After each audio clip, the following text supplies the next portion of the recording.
everyone. We are working through today chapters 28 and 29 in the book of Exodus within the King James's Bible. That's the one I'm covering today.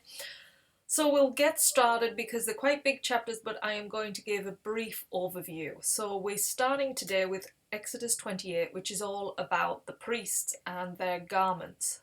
So we have holy garments that the Lord is giving to Moses. Remember, he is up on Mount Sinai talking to the Lord, getting all of these details during these 40 days and 40 nights.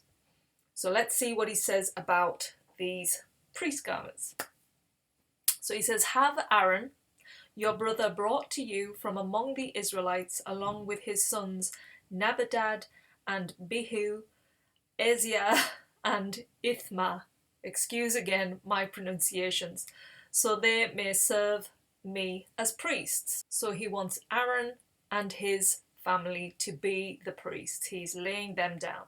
And he wants made sacred garments for the brother Aaron to give dignity and honour to him. This is why he's giving them.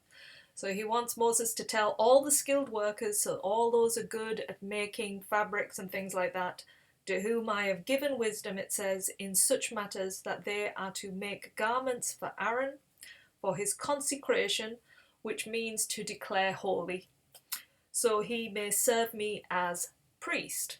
So Aaron has been given the specific priest title. And these are the specific garments he wants made. So he's listed them out. 1, a breastpiece. 2, an ephod. 3, a robe. 4, a woven tunic. And the last 2 is a turban and a sash. Now he's asking the people to use gold, blue, purple and scarlet, yarn and fine linen. He really wants to set the priests apart so they are not seen just as everyday people. They are wearing these spectacular garments which are going to be covered as well with precious stones. So he wants 2 onyx stones and to engrave on them the names of the sons of Israel in the order of their birth.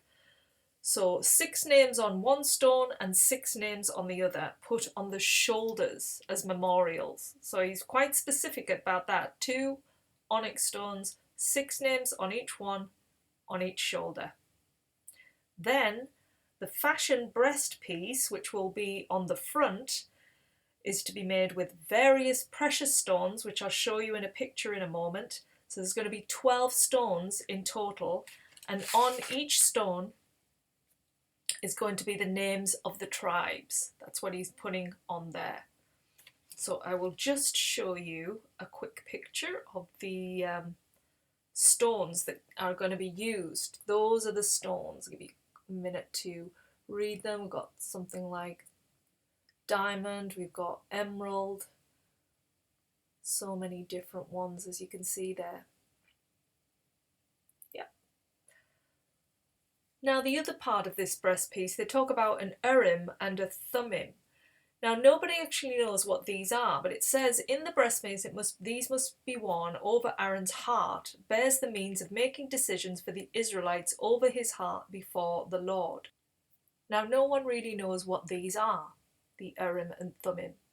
They are traditionally understood as light or perfection, you could say, or perfect light, or a casting of lots is a common practice, and it is kind of a way of hearing from the Lord for making decisions. So like a yes or no kind of thing was a casting of lots, or this kind of light maybe that's hidden behind the breastpiece. So that is all I know about those. Pomegranates round the hem of the robe and bells, so that Aaron would be heard and he wouldn't die in the holy place.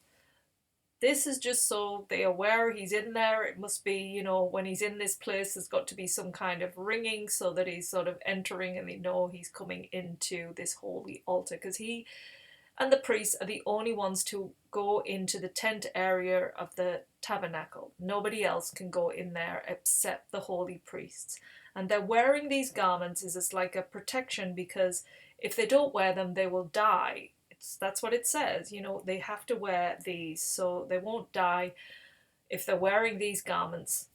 Now, a plate of gold is also to be engraved with the words "Holy to the Lord," and that is to be placed on the top of the turban on the front of Aaron's forehead. So he will bear the guilt involved in the sacred gifts of the Israelites. So he's taking on their sin upon him when he's going in. It's like he is taking that on. What they do first is they sacrifice an animal outside of the tabernacle, and he goes in after they've done that. So it's like the Israelites sacrifice an animal, he takes on that sin for them, goes into the holy place, and it's dealt with within there. God also asks for the people to make tunics, sashes, and caps for Aaron's sons, to anoint and ordain them, to consecrate them so they can serve the Lord as priests. So his whole family are going to be a part of this priesthood, and they must wear these garments to enter the tent or the altar to minister in the holy place, so they will not incur guilt and die. Again, that is their protection for when they go in there. And so these garments are to be worn by Aaron and the generations to follow with Aaron. This is the law that is bestowed down, so his lineage will be following this priesthood lineage. So at the end of this, I'd just like to present you with a picture of the high priest's garment, so you can have a look at what it actually looks like. So there you go. Just bring that a bit closer so you can see it. You can see there we have the turban at the top, the golden crown, the ephod and its girdle. We've got the breastplate at the front. We've got the bells and the pomegranates at the bottom there. That's where they're going to be making the noise. And obviously on the shoulder there, those two onyx stones with the names that will be engraved. So that is the end of Exodus 28, which takes us into Exodus 29. Now this is about Aaron's anointment to become holy, and they have to go through this animal kind of sacrifice, which to me I don't really understand. It feels a bit dark. I'm just giving my personal opinion, but this is what they did back then. They sacrificed animals. It was usually a bull and 2 rams, and they do this outside in the court area. So this is all carried on. They kill the animal while it's alive in front there. They pour the blood, and the blood is then used, and we'll go into detail right now. So the priests were to be made holy for God's use. That's what he wanted, and this is how he described it having to be done. So the consecration consisted of the sacrifice, like I said, the bull and 2 rams, and the fellowship with God was represented with unleavened bread, which is no yeast in it, and cakes. So that is the commune with God. I mean, if you go into a church nowadays, it's kind of like you have red wine and those little kind of tablet things, and that there, if you've seen it, that's why. So Aaron and sons were cleansed with water outside the tabernacle. So they get cleansed afterwards. Once they've done all of this, they're cleansed with water. And the priests were given the garments then, so they put on the garments as we've just described. They put all of this onto them, and then they were anointed. So Aaron and his sons, placing their hands on the bull, transferred the sin to the bull. So they're putting their hands on the bull, they're transferring all the sins of the Israelites to the bull. Then the bull is obviously sacrificed and also receive the sin, and then it's completely burned by God. So then they're burned outside, in the area outside. And the blood and oil were then sprinkled on the priests. The second ram was used as a peace and a heave offerings. Then the priests ate the rams after it was presented to God as wave offerings. So you can do all of your research online to get more details on this. So all those who are part of Aaron's generation will become priests. They're going to be consecrated in exactly the same way, and it actually takes a full 7 days, this process, to go through. So it's not a quick process, it takes quite a lengthy time. Obviously important back then to go through these rituals.